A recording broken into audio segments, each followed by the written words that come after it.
Hi, yeah, Cyrus here. Didn't know I was going to be splitting this into thirds, but I am going to just reintroduce the next person and then cut to what I said about it.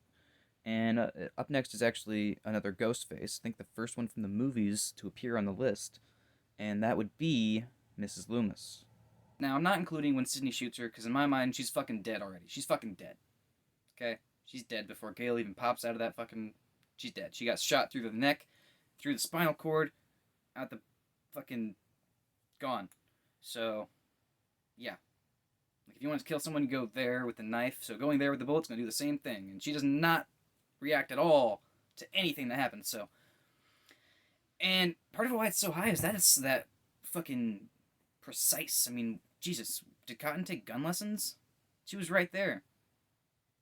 While I'm on the subject, I like to think that Cotton was never, for a second, gonna let Sydney get killed. But that whole time that he's negotiating, yes, he has that ulterior motive. He wants that interview. But at this point, he also wants Mrs. Loomis to think he's more on her side than she thinks he is, so that she'll let her guard down a little bit and come out from Sydney a little bit more. And that's what happens. And of course, by the time Sydney says, consider it done, Mrs. Loomis is fucking done for. So, bang, right in the fucking throat. Dead. Awesome. Moving on. Another killer kill. This is season one's ending. Piper, she's shot once in the chest, falls in the lake, comes out looking really cool, coolest she's ever looked. Shot in the face. Really cool. And this is another one where it's a sibling killing their sibling. Like, what the fuck? But yes, I do enjoy a good shot in the face, you know? I'm gonna keep that in, but that's so funny that I said that. Okay. I need a bong hit.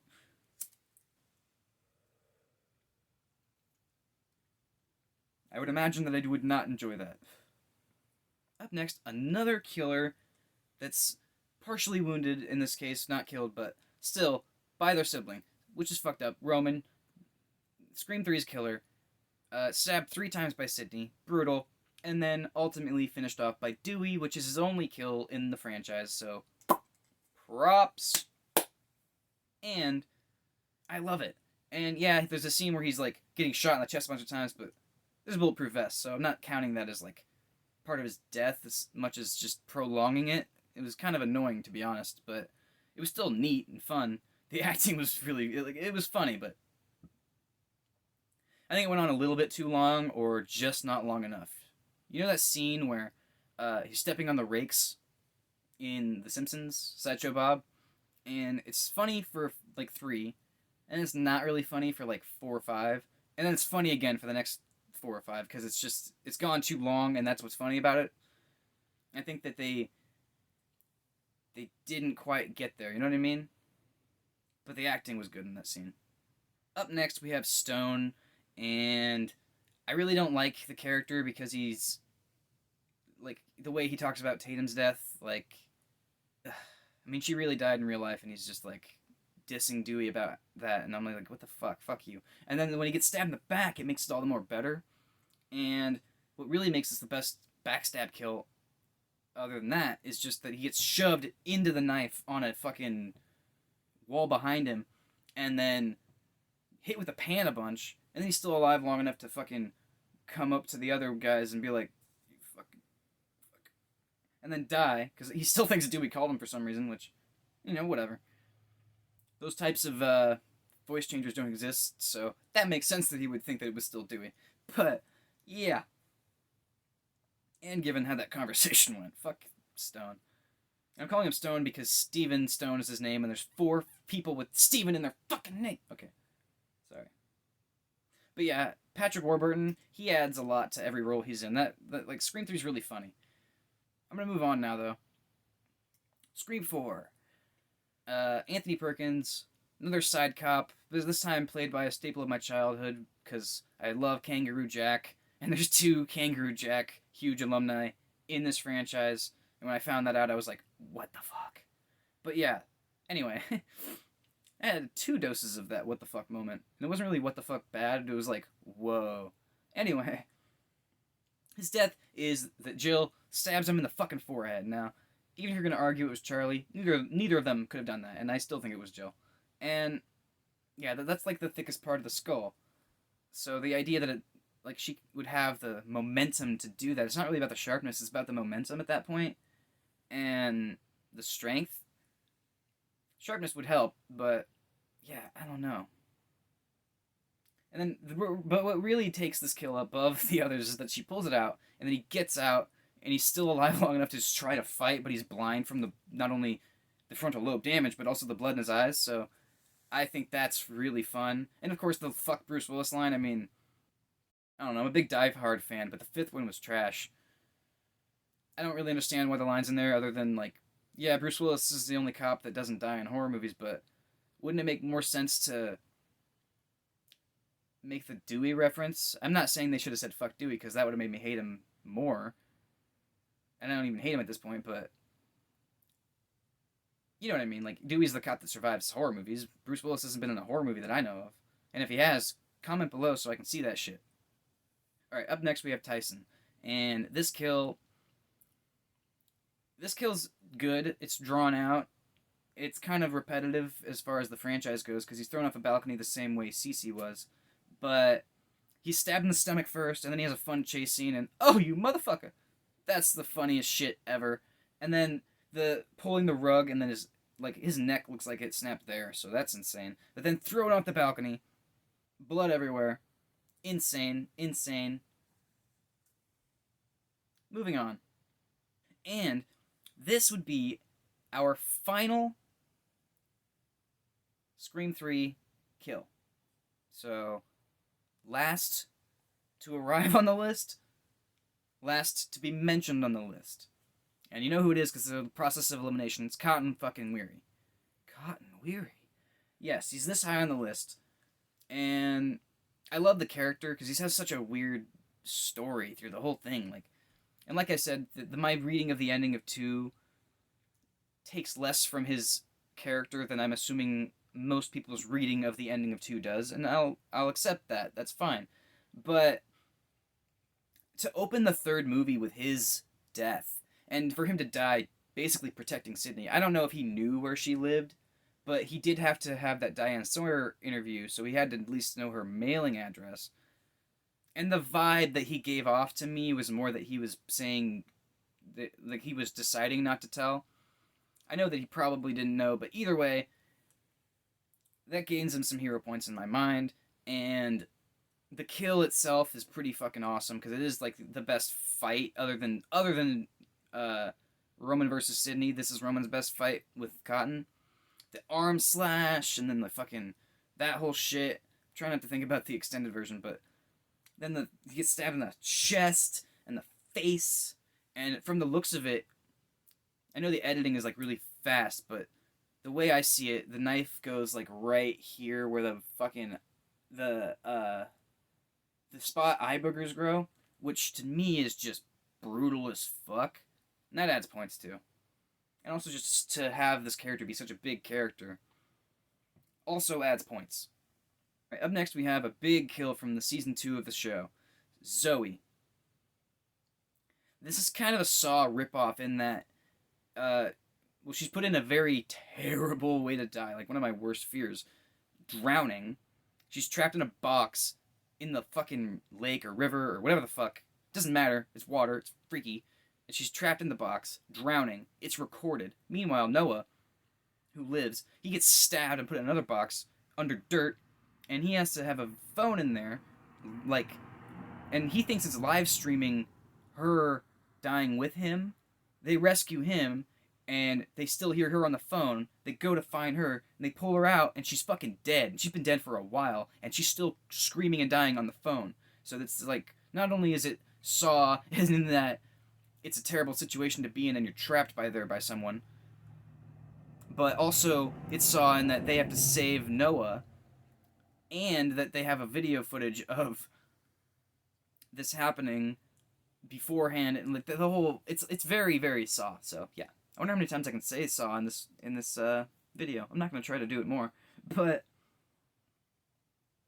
that does help this kill. It's a very good kill, and like I said, drowning, fucking freaky. So maybe part of why it's not the highest, because I want to enjoy the kill. Maybe part of why it's not the lowest, because it's fucking freaky. So, there you go. We're around the middle of the list, I think, maybe, anyway. We already passed the middle of the list a while ago, but whatever. It's also really sad for Noah, and I enjoyed that, because, like, the way he reacts to both of his girlfriend's deaths is very different, and it's very, like, it's, it's, it's something. And while it's not, I'm not counting, like, everything that happens after that scene that he grieves through, but the scene where they find her, his grieving in that scene definitely kicks it up a notch too.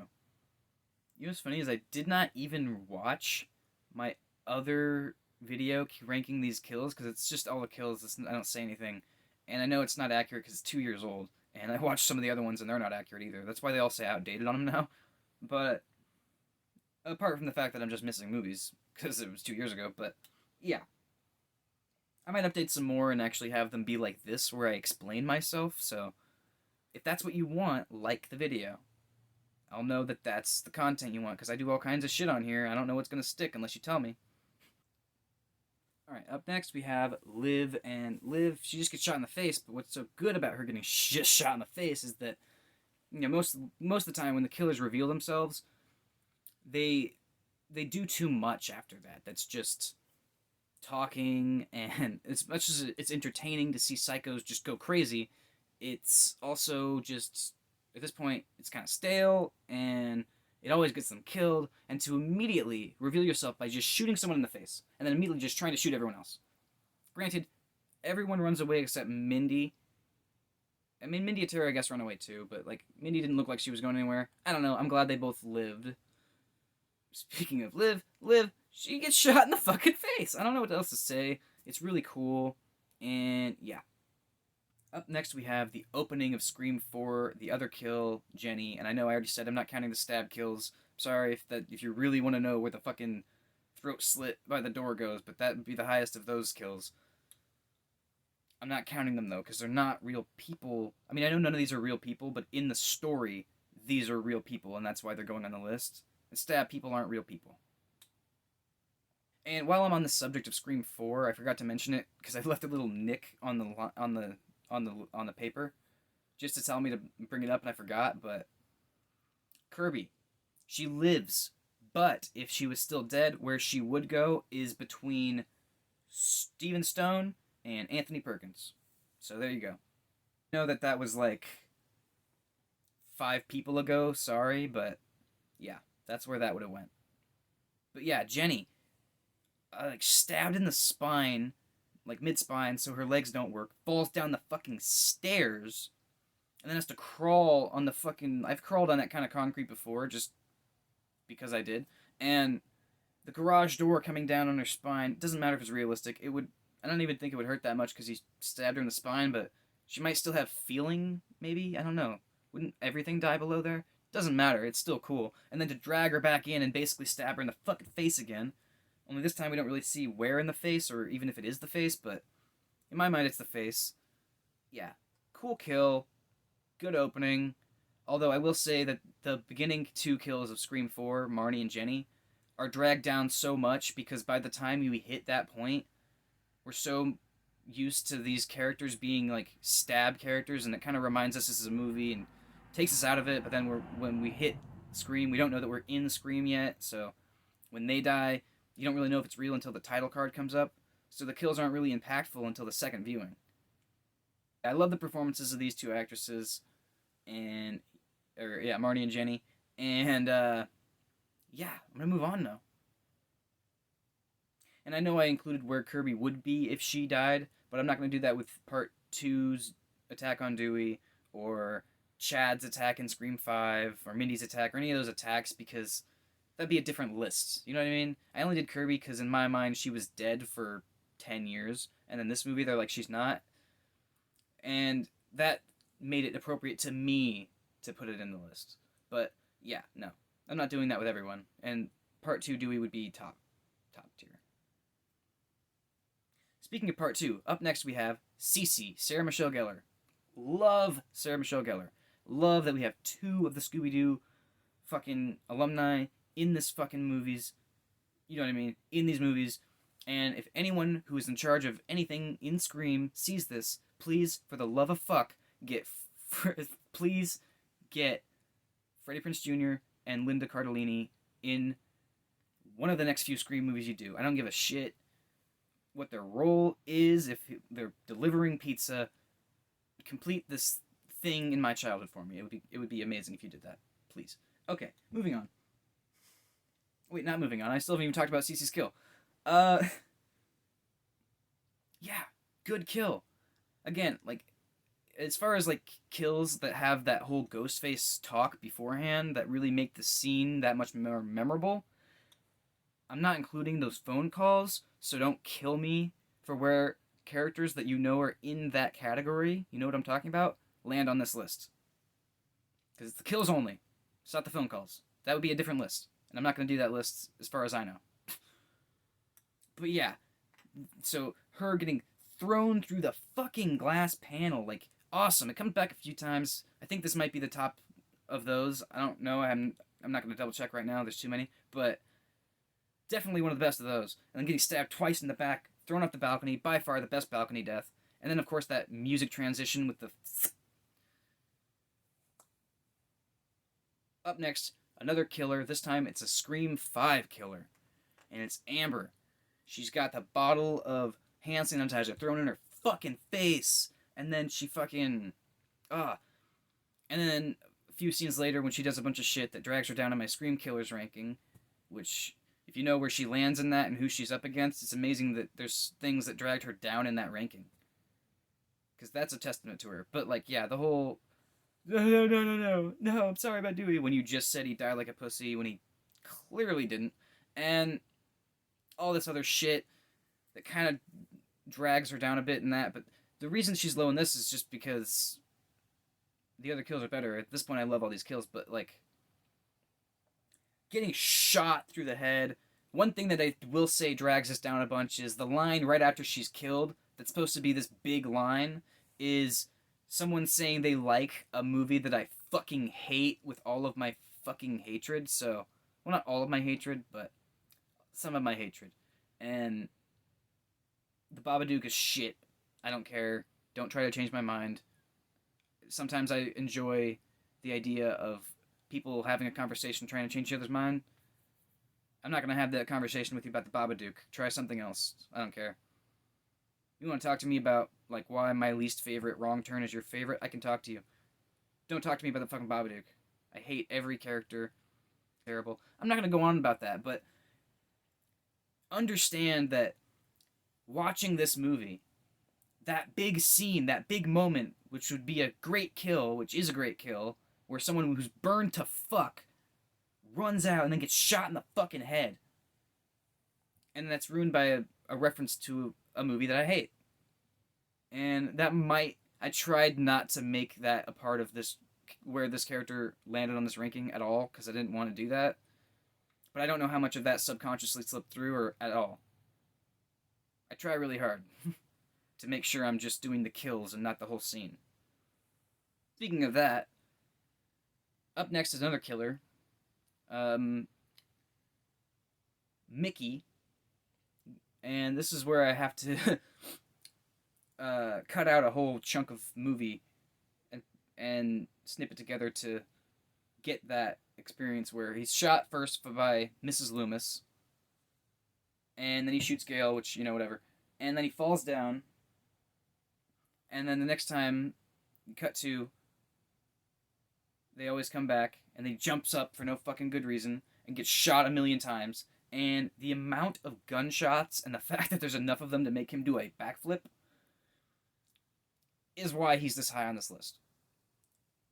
The fact that he just gets shot a bunch is why he's not higher on this list. I think that one's pretty self-explanatory.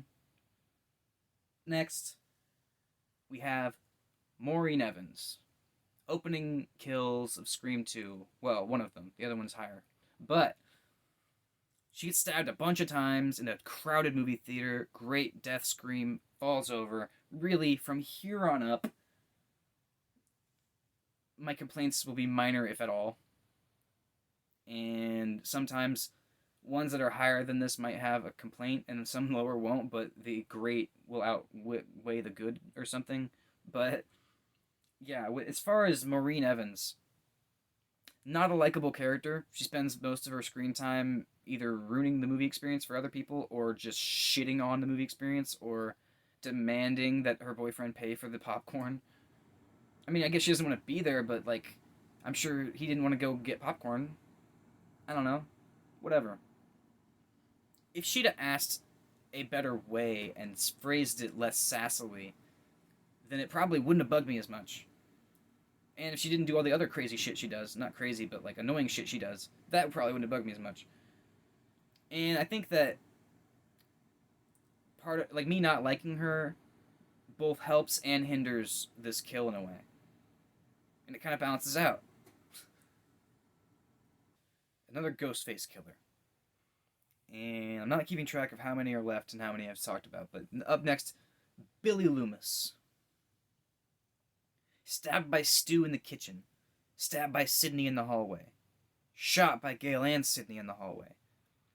He's a clue trifecta. Brilliantly, and at this point, you hate Gail, and you wished he shot her, but then when when she shoots him, you're like, oh my god, what? She saved us. Because everyone's either thinking of themselves as Sydney or Randy in that moment, because Sydney's the main character, Randy's the audience surrogate. So, yeah, no. Gail saves us, which is amazing. And I get why people like Gail on that, but I also don't like Gail just on, everything else she does. I love her. I love how mean she is as far as entertainment, but as far as, like, her as a person, I don't like the Gail character. I enjoy when she's on screen, but you know what I mean. God, that Billy kill was amazing. And of course, not in my movie. That was amazing. Because in every franchise, apart from Friday the 13th, in the original movie, that killer stays through the franchise, and they kill a bunch of people. And Sydney's like, nah, fuck you. You're dead. She pulls an Alice from Friday the 13th, and she ends that shit. And she does it more than once. In this movie, she kills Stu and Billy. Unless they bring Stu back, but I think it's been way too long. Even though I love Matthew Lillard, I think it's been too many years to pull that out of the fucking... It's been too many years. That would be... see him, but I would be annoyed. I would probably hate it.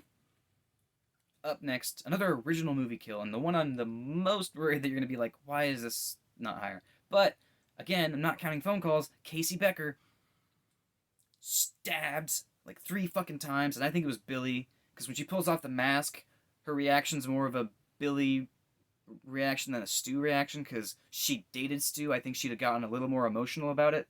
But then again, she might have just been exhausted. I don't know. I always thought that was Billy. Also, the grunt sounds like him. And I think they both gutted her before they put her in the tree. But the reason this kill's not higher is because the gutting process itself is off screen. And the guts themselves aren't on screen for that long.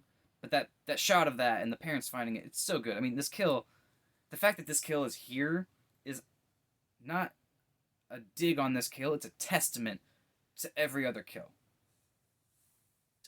We have a kill from season 2 of the TV show. A character that you hate. She's such a bitch throughout the whole fucking second season. She starts out hilariously trying to prank Audrey, who at this point you like, but by the end of season 2, I don't like her at all. Whole other video, but it's a kill Noah with a fucking bookcase thing. Anyway, Haley, you hate her, you want her to die, and then we get that wish, and we find out she's been fucking Kieran, knowing he's dressing up like the killer and cheating on Emma, and wouldn't that dressing up like the killer and being fake enough to cheat on Emma clue you in that the guy that's murdering people wearing that mask might be the same fucking dude? Idiot. But, I don't know, that's kind of part of why it's so funny. Itself is cool, it's brutal, like, you see a lot of blood and a lot of, like, stab wounds. And it stabs, but it cuts through the, cuts between the stabbing and the party, and it's kind of like the life of the party and the death of the party. It's kind of appropriate. Although, about this kill, that's probably why it's so high. We have... Fuck. I've been filming for an hour and 19 minutes, and I still have like a few left. But we're gonna get through this. And I'm assuming up next we have Sheriff Judy Hicks. And this kill will be higher if like we got the impact wounds and that felt more real, but overall the idea of it is really cool, and the first and second stab feel real. And she running home, jumps out of the corner, stabs her in the fucking chest, and then Ghostface fucking like tries to stab Sheriff Hicks, and then like has to do this and like hit it, ow, and goes into her chest, and her face there is perfect because at that point she's realizing she's dead and the pains. Like, she's a great actress. And yeah, no, like going into this movie knowing Hicks was in it, I was like, I hope they kill her. And then they introduced her son and their dynamic, and by that point I liked her more than I did in Scream 4. And also she's not trying to break up Dewey and Gale. That's not even a problem anymore. So yeah, no, I liked her by the time they killed her. So I was like, whoa. But I was still like that they killed her because it was like, maintain the stakes, kill older characters, yes. Next, we have Westbrook, which is the third black guy to get stabbed in the head in this franchise, and the second to pop up in this list so far. I mean, what is with this franchise in that? Anyway, this guy's a cop. He gets stabbed in the back of the head, and it's in season 3 of the show, in case you have no idea what the cops' names are in this fucking shit. And it's like fucked around with and then like pulled out, and that's why it's so high. It's so cool. I mean, despite it being a character that I don't give a fuck about, it's a cool kill. That's why it's so high, but it's also why it's low. It's because I don't care about cop guy. Next, we have Tony motherfucking Todd! Yes, Tony Todd is in season 3 of the Scream TV show. And yeah, it's awesome. I mean, I don't like his character that much, but he's so good at whatever that I don't really care. It's just, like, I love seeing Tony Todd and shit. Like, I grew up with Final Destination. I saw Candyman as a teenager.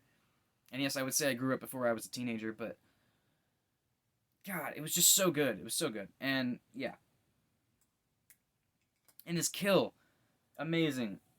Like, he's put in a fucking car crusher thing, car compressor, and he's chained to it like in Saw. Again, TV show there's a lot of Saw stuff. And then the fucking thing slowly fucks with him while the guy, and again, very Saw, they're making, like, this guy's inadvertently the reason that the person trying to save him's twin brother died, so it's very Saw. And then it crushes him slowly, and like, you don't really see much besides like his hand, and it's a little lower than it should be, and there's some blood, but the idea of it alone is why it's high, even though you don't see much. It's still good. Arguably, definitely the scene that fucked Sydney up emotionally, but arguably the death did, maybe, I don't know. Maybe Randy fucked her up emotionally more, but Derek getting shot in the fucking heart. Shot through the heart. But yeah, no. Brutal.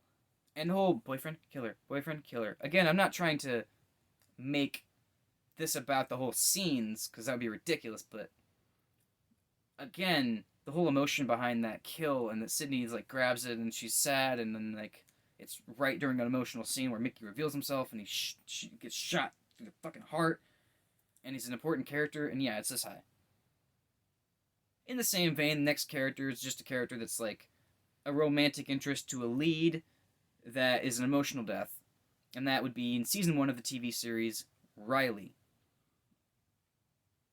Now, Riley, she gets stabbed a few times on a ladder and then bleeds out on the roof, but what's really fucked about it is, like, first of all, I feel those knife stabs, like, oof.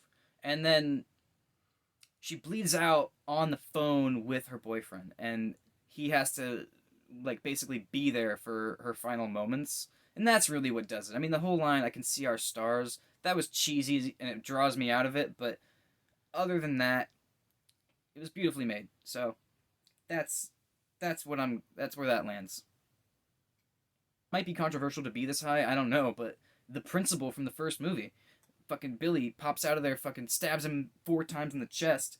His scream is amazing, and I think part of why the movie's called Scream, to be honest. I'm pretty sure I heard that. So, And then you get that cool shot with him in the eye, and then school's out for summer. I mean, come on, you cannot hate that. That is amazing. And yes, I'm including that little soundbite as part of the kill because it is. It's thematically. It's because he's killing the teacher. He's killing the authority figure. It's something, you know. It's something. Also, Henry Winkler. I've never seen Happy Days. Let me know if I should react to that. I don't know if any people that watch my reactions even watch these, but let me know. Next, another kill from the first movie, and another one I think people would put lower. Kenny, fucking throat slit, great character. Saves Sydney by pointing her in the right direction. He died trying to save Randy. Great character. Yeah, it was a good throat slit. I really believed his acting, and just the whole heroicism of him in that moment makes his death that much more sadder, and that much more badass in my opinion. So yeah, him falling to the floor. I'm not gonna include the whole van get off my fucking windshield because he's dead at that point, but that was cool. Yeah, great kill. Top notch. Next, we have Jill. Now, Jill, I originally couldn't decide if I was going to include her fucking herself up, her kill, but I've come to the conclusion that I am. So, just stab herself in the fucking shoulder, and then rip her hair out, which, you know, whatever. Fucking shoves her face into the fucking glass, and then her back. She fucks herself up. Good. The doctors fix a bit of it before the final fight, which is why I debated on including it, but I did. Because if I'm going to include Seth getting his hand chopped off and fucking whatever else I did that was like this, I know I did one, then I'm going to include this too. Because it does heighten her. And then, of course, defibrillated in the fucking head. Like, that should have killed her alone, but then shot through the heart. It looked off the heart, but still. I love the line, "You forgot the first rule of remakes, Jill. Don't fuck with the original." That is classic. I mean, come on now. You gotta love that. You gotta love that. Enjoy a lot of remakes, but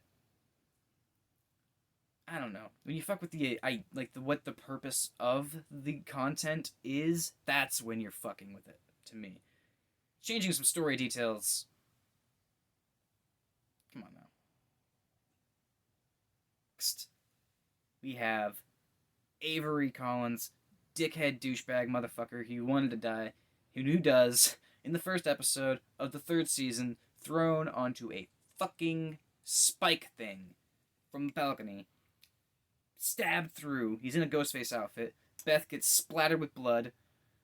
Knowing she's the killer, it's very obvious that she's like, on second viewing, that she is less phased than a normal person should be. Pulls the mask off and, you know, sees that it's dick face. Yeah, good kill. Terrible character, but great kill. And I think that kind of counterbalances itself to put him down this low, which is not low at all if you've been paying attention. Is our last kill from that god-awful Halloween special after Season 2. And that would be Kieran himself, the killer of Season 2 and partially Season 1.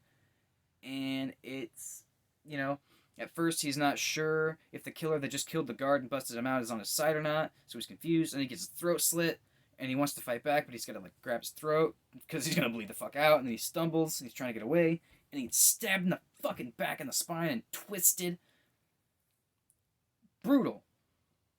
And knowing the characters that he was a part of killing, other than the ones you hate already, there's some good characters he killed that kind of makes it more badass. Which I know is weird to only bring up now, given that other characters that killed characters that I arguably like more came up, but I forgive it on the idea that it's a slasher, and I think, I don't know. I don't know why I felt the need to bring that up now and not then, but yeah. Kieran, good kill. It's very brutal. Moving on, and now